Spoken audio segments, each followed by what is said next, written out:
नमस्कार। जय जय श्री राधे। जय जय श्री राम। आज बात करते हैं एक उस ग्रह की जो सिर्फ ज्योतिषीय आधार पर ही नहीं, वैज्ञानिक आधार पर भी हमारे शरीर को बहुत अधिक प्रभावित करता है, हमारे मन को बहुत अधिक प्रभावित करता है और हमारी दैनिक दिनचर्या को बहुत अधिक प्रभावित करता है। जी हाँ, मैं बात कर रहा हूँ चंद्रमा ग्रह की।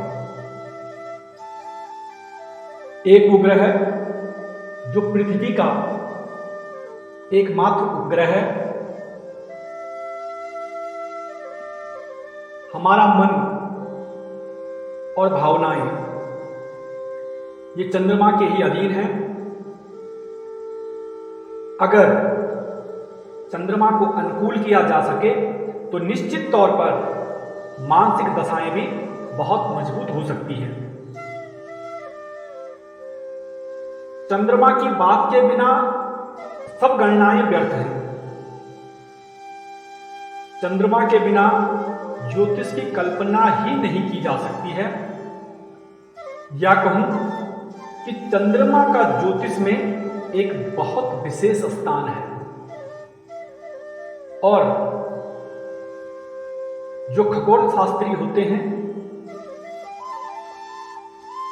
वो अगर किसी भी ग्रह की गणना कर रहे हों, किसी भी नक्षत्र की गणना कर रहे हों, किसी भी पिंड की गणना कर रहे हों, उसके साथ साथ में उनको चंद्रमा की गणनाओं का विशेष ध्यान रखना होता है, चंद्रमा की कलाओं का विशेष ध्यान रखना होता है। दैनिक राशिफल हो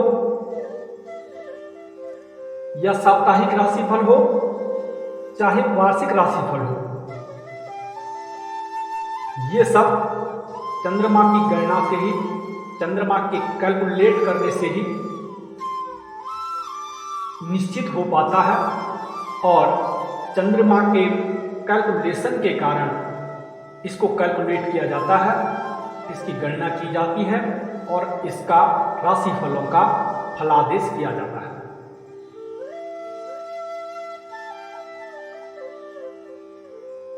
चंद्रमा जो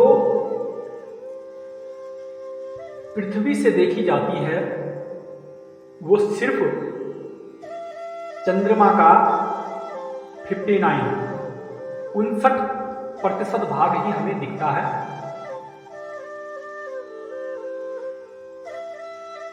चंद्रमा पृथ्वी के व्यास का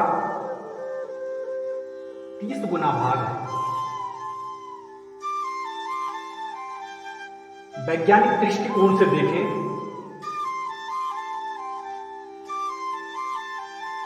तो ऑक्सफोर्ड यूनिवर्सिटी के एस्ट्रोनॉमी डिपार्टमेंट के जो साइंटिस्ट हैं, उस विभाग के जो एचओडी हैं, मिस्टर हेलिडे उनका नाम है, वर्ष 2014 में उनके द्वारा एक शोध किया गया और उस शोध में उनके द्वारा और उनकी टीम के द्वारा यह दावा किया गया है कि अरबों साल पहले एक बड़ा ग्रह पृथ्वी से टकराया और उस टक्कर के कारण चंद्रमा का जन्म हुआ। मिस्टर हेलिडे की टीम कहती है कि जिस तरह से अन्य ग्रहों को बनने में कई वर्ष लगे, कुछ ग्रह तो कई 100 साल में अपने पूरे आकार में आए हैं, लेकिन इस टीम का दावा है कि चंद्रमा कुछ साल या कुछ दिन नहीं बल्कि कुछ घंटों में ही चंद्रमा का जन्म हुआ था, चंद्रमा ने अपना आकार लिया था।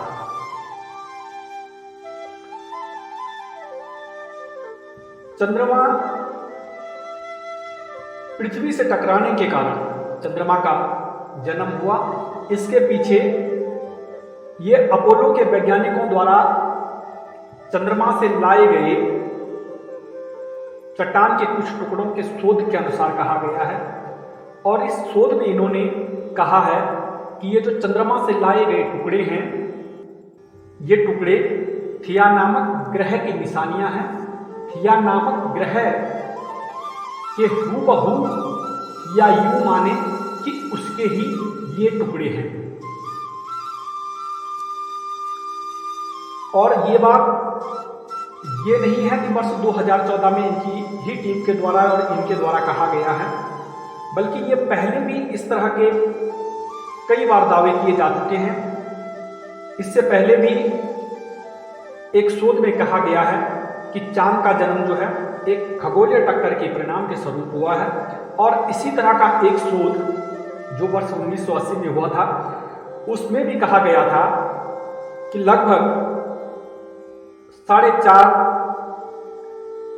बिलियन वर्ष पहले चांद का जन्म पृथ्वी और थिया ग्रह की टक्कर से हुआ है। चंद्रमा की पृथ्वी से दूरी लगभग 3,84,403 किलोमीटर वैज्ञानिकों द्वारा मापी गई है। और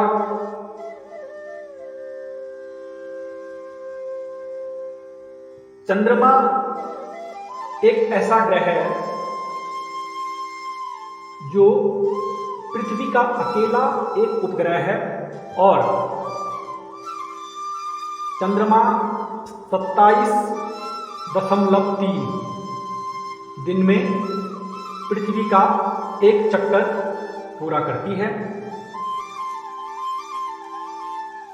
ये वैज्ञानिक गणना के आधार पर है। और सूर्य सिद्धांत के आधार पर 29.5 दिन में चंद्रमा पृथ्वी पर जो अपनी दशा है उस 29.5 दिन में उसका भोग करती है। ज्योतिष के अनुसार देखें तो ज्योतिष में देखिए चंद्रमा का कितना बड़ा महत्व है। जिस तरह से जन्म के बाद जन्म कुंडली बनाई जाती है, उसी तरह से जन्म कुंडली की ही अनुरूप जन्म कुंडली की ही तरह और जन्म कुंडली के ही बराबर चंद्र कुंडली का भी महत्व है।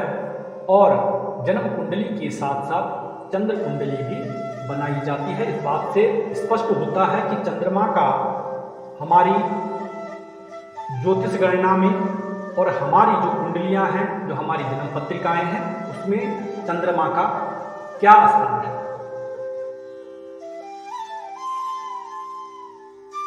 चंद्रमा ज्योतिष के अनुसार वृषभ यानी जो सेकंड राशि होती है, दूसरी राशि में उच्च का होता है। और जो 8वीं राशि होती है वृश्चिक राशि, इस राशि में आकर के चंद्रमा नीच का हो जाता है। और चंद्रमा कर्क राशि में स्वराशि का होता है, यानी चंद्रमा की जो राशि है वो कर्क राशि है।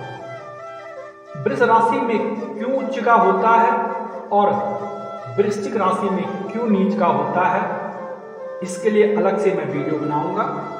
जरूर मेरे चैनल पर विजिट करें और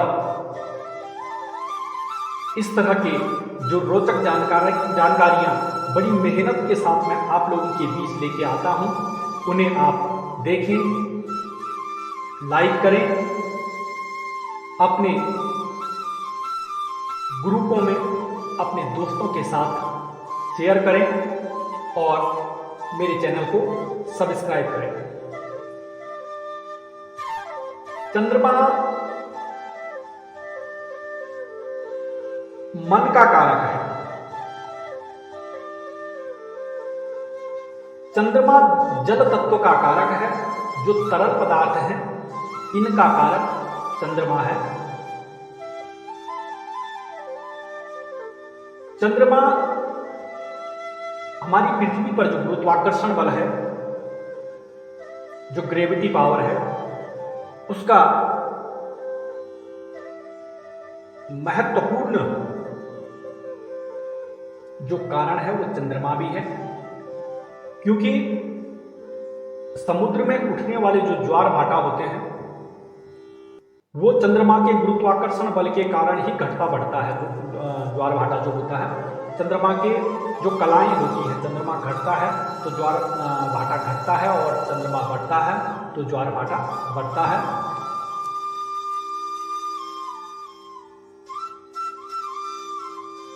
चंद्रमा पृथ्वी पर हो चाहे हमारे शरीर में हो, क्योंकि साइंटिफिक तौर पर भी देखा जाए तो पृथ्वी में 70 से 72% जल की मात्रा है, और वही एक ह्यूमन बॉडी में, मानव शरीर में 70 से 72% पानी होता है। इसलिए चंद्रमा जिस तरह से पृथ्वी पर जल तत्व पर प्रभाव डालता है, उसी तरह से चंद्रमा मानव शरीर पर भी उसके जल तत्व पर प्रभाव डालता है।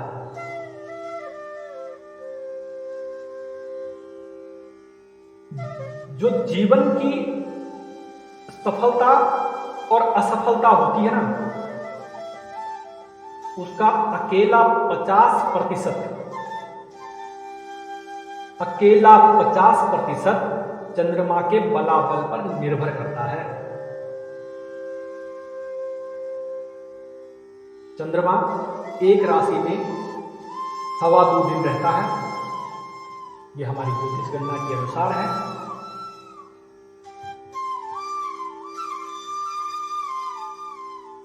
चंद्रमा हर ग्रह की तरह कुंडली में उसके स्थान की तरह और उसके बलाबल की तरह शुभाशुभ फल देता है।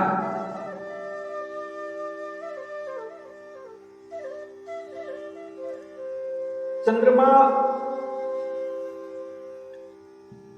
कुंडली में कई योग बनाता है और कहीं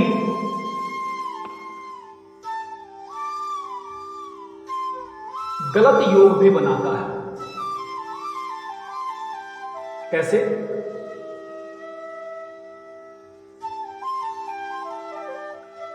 चंद्रमा के कारण विष योग बनता है।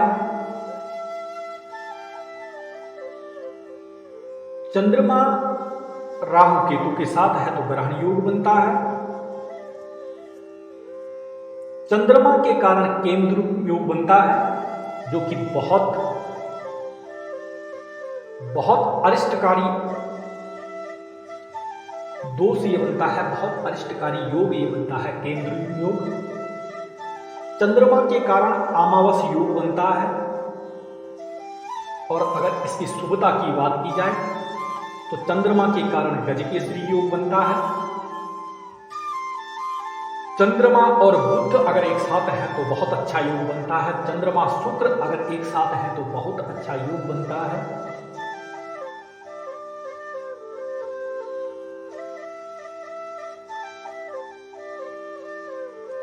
अब आप कहोगे कि कैसे जाने कि हमारा चंद्रमा कमजोर है या हमारा चंद्रमा बहुत अच्छा है।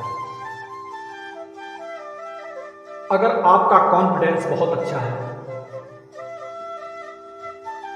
तो समझ लो आपका चंद्रमा बहुत अच्छा है।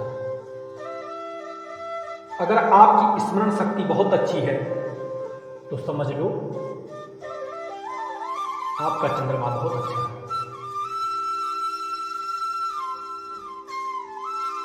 आप 4 आदमियों के बीच हो या 400 आदमियों के बीच हो, अगर आपका प्रेजेंटेशन बहुत अच्छा होता है, आप अपनी बात को प्रेजेंट बहुत अच्छे ढंग से कर लेते हैं, आप बहुत अच्छी गैदरिंग कर लेते हैं, तो स्वयं से जान लीजिए कि आपका चंद्रमा बहुत अच्छा है। और वहीं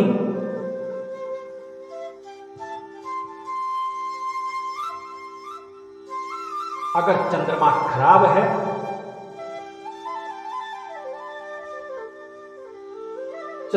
क्योंकि चंद्रमा मन का कारक है, चंद्रमा मनसो जाता, चंद्रमा मन का कारक है। अगर चंद्रमा खराब है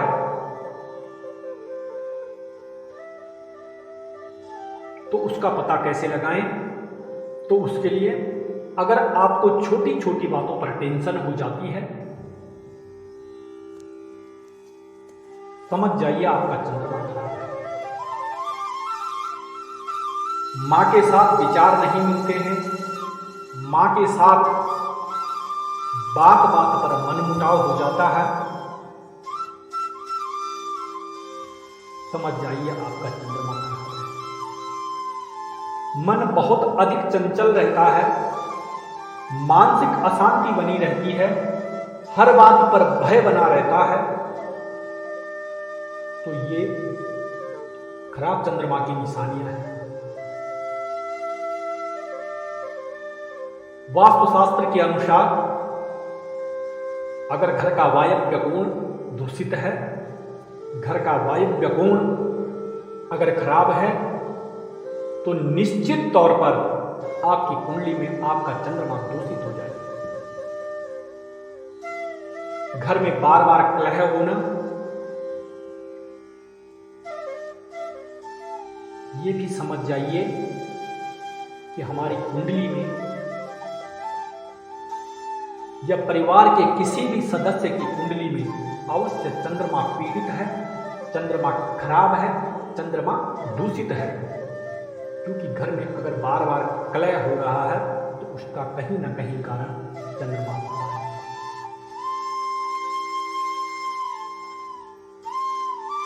कुछ रोग हैं, कुछ बीमारियां हैं जिनसे आप चंद्रमा का पता लगा सकते हैं। अगर किसी को श्वसन संबंधित रोग हैं, किसी का रेस्पिरेटरी सिस्टम अगर वीक है, फेफड़ों से संबंधित रोग हैं, क्षय रोग होता है, ट्यूबरकुलोसिस, तो समझ जाइए चंद्रमा खराब है।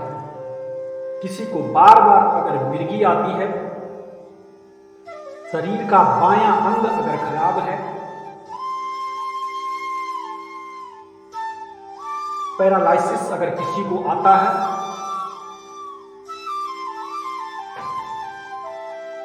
पागलपन है, डिप्रेसिव रहते हैं, स्मरण शक्ति, मेमोरी पावर अगर वीक है, तो आप बिना किसी ज्योतिष के पास जाए ही आप समझ जाइए कि निश्चित तौर पर आपका चंद्रमा खराब है।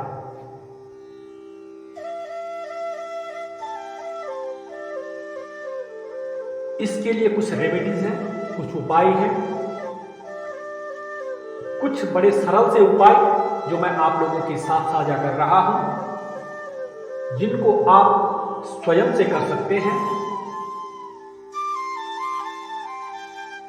मन को अगर मजबूत करना है तो चंद्रमा को मजबूत करना नितांत आवश्यक है। कहते हैं कि मन के हारे हार है और मन के जीते जीत। कई बार आप लोगों ने देखा होगा कि कुछ लोग बड़ी समस्याओं से घिरे होते हैं, बहुत उलझनों में होते हैं, बहुत कर्जे में होते हैं, बड़ी से बड़ी बीमारी से भी निकल आते हैं,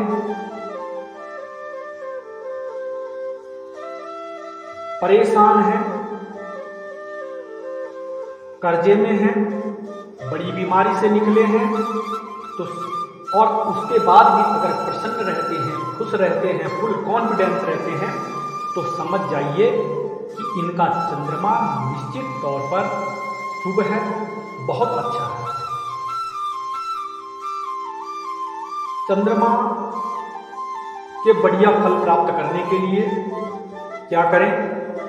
सबसे सरल, सबसे सुंदर और गजब का उपाय है कि अपनी मां की सेवा करें, मां के पैर दबाएं, घर से कहीं जाएं तो घर से निकलते समय मां के पैर छूकर जाइए, कहीं से घर आए तो मां के पैर छुएं, मां का आशीर्वाद लें। निश्चित तौर पर सारे प्रयोग एक तरफ और ये प्रयोग एक तरफ, आपका चंद्रमा गजब का आपके अनुकूल हो जाएगा। मां का अपमान भूल से भी ना करें। अगर चंद्रमा कुंडली में अच्छा है, चाहे बहुत अच्छा है, मां का अपमान करोगे तो चंद्रमा पीड़ित होगा, चंद्रमा दूषित होगा, चंद्रमा अच्छे फल की जगह है गलत फल देना शुरू कर देगा। भगवान शंकर की स्तुति करें, भगवान शंकर का दूध से अभिषेक करें। दूध ना हो तो सामान्य जल से भगवान शंकर का अभिषेक करें। सोमवार या पूर्णमासी,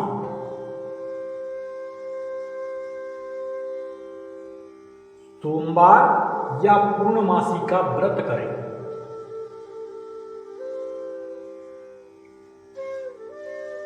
पूर्णमासी का व्रत बहुत गजब का फल देने वाला है।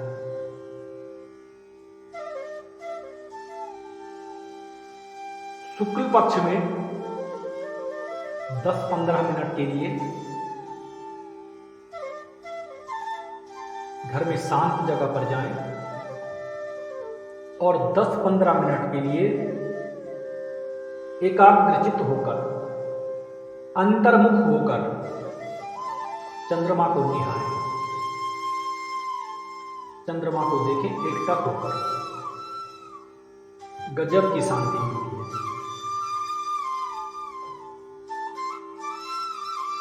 चंद्रमा के कारक तत्व हैं जिन चीजों के आप दान कर सकते हैं। चंद्रमा का कारक तत्व है दूध, चावल, लेकिन ध्यान रखें चावल टूटा हुआ ना हो, अखंड चावल हो। सफेद फूल, सफेद वस्त्र, और सफेद वस्त्र में भी अगर रेशमी वस्त्र हो तो अति उत्तम। चांदी, मोती, वंशलोचन, सफेद चंदन, इन चीजों का दान करें। और विशेष करके किसी ज्योतिष से, किसी पंडित जी से अपनी कुंडली दिखवाकर पता करें कि आपका चंद्रमा कैसा है। और अगर आपका चंद्रमा 6, 8वें या 12वें भाव में है तो निश्चित तौर पर इन चीजों का दान करें। चंद्रमा आपका जरूर आपके अनुकूल होगा, जरूर आपको अच्छा फल देगा। कुंडली दिखवाएं। अगर कुंडली में अगर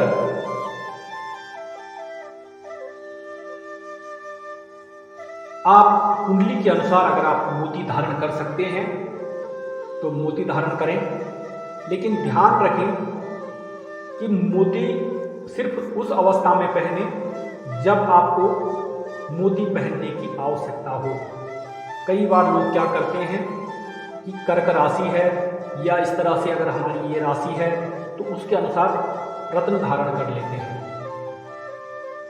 उसके अनुसार भूल से भी कभी इस तरह से रत्न ना पहने, क्योंकि रत्न अगर देने की क्षमता रखते हैं तो रत्न छीनने की भी क्षमता रखते हैं। रत्नों के पास अगर देने की पावर है तो रत्नों के पास वापस लेने की पावर भी है।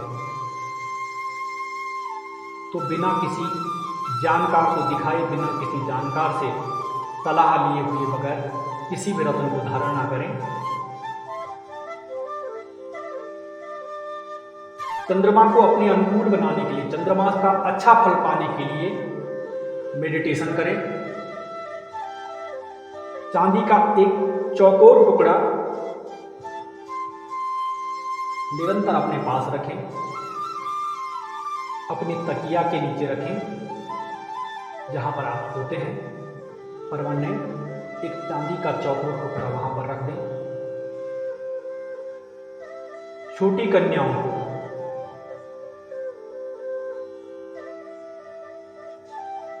खीर खिलाएं और विशेष करके मखाने की खीर अगर उनको खिलाएं तो बहुत सुंदर। रात्रि के समय चंद्रमा को दूध और पानी मिलाकर अर्घ्य दें, बहुत शुभ फल प्राप्त होता है। पूजा के समय जो लोग कर सकते हैं, ओम प्रां ह्रीं स्त्रौं सः चंद्रमसये नमः,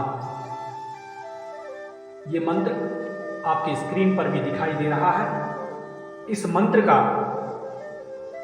जाप करें, इस मंत्र का उच्चारण करें,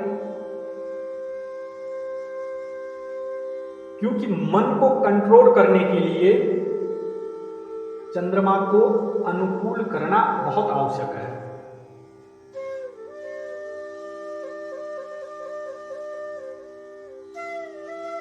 चंद्रमा जिस घर में बैठा है, जिस भाव में कुंडली के अंदर चंद्रमा बैठा है, उस घर का मालिक, उस घर का स्वामी अगर चंद्रमा को संपूर्ण दृष्टि से देखता है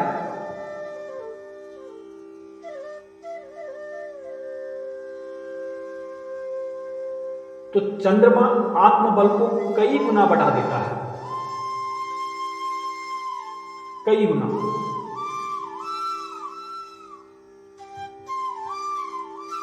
चंद्रमा के लिए चांदी के पात्र में बच्चों के लिए विशेष करके बता रहा हूं, जो बच्चे विशेष करके जो 10, 12, 14, 15 साल के हैं, जिनकी पढ़ाई की उम्र अभी है और मन भटकने का जो एक उम्र होती है, बच्चे के भटकाव की जो उम्र होती है, उस उम्र के लिए विशेष करके ये उपाय बता रहा हूं। बच्चे को चांदी के पात्र में रात को चांदी के गिलास में पानी भर दें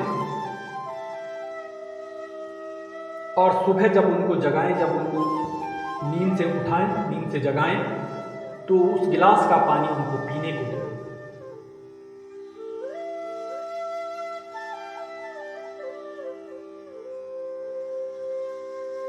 भगवान शंकर के मंदिर में बच्चों को लेके जाएं और बच्चों के हाथ से 1 लोटा पानी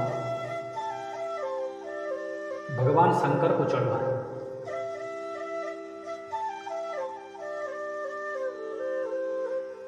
दस 12, 14, 15 साल के बच्चों के लिए विशेष करके करने को हर कोई ये कर सकता है, लेकिन विशेष में बल इसलिए बच्चों पर दे रहा हूं क्योंकि सबसे ज्यादा जो मन को नियंत्रण की जरूरत होती है और सबसे ज्यादा एकाग्रता की जरूरत होती है, वो छोटी उम्र के अध्ययनरत बच्चों को विशेष करके उसकी आवश्यकता होती है।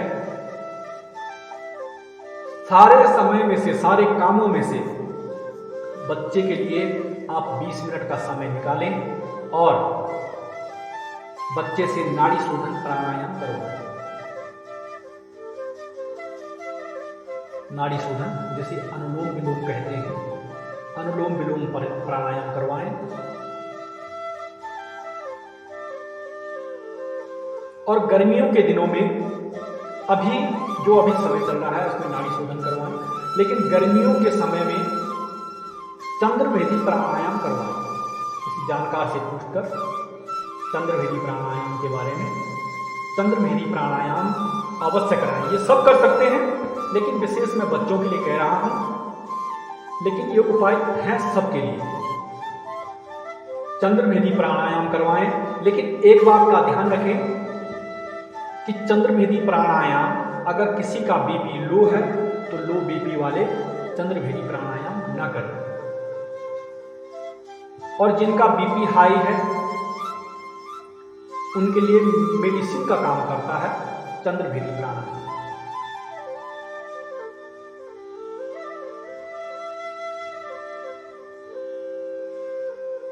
मन को शांत रखें, चंद्रमा आपके अनुकूल होगा। ध्यान रखें, ध्यान दें कि जिसका भी जन्म कृष्ण पक्ष की त्रयोदशी, चतुर्दशी या अमावस्या तिथि को हुआ है,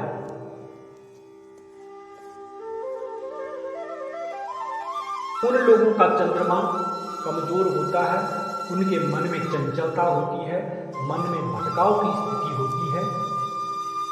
वो लोग ये जो कुछ उपाय बताए गए हैं, इन उपायों को करें, या इन उपायों के साथ साथ शुक्ल पक्ष की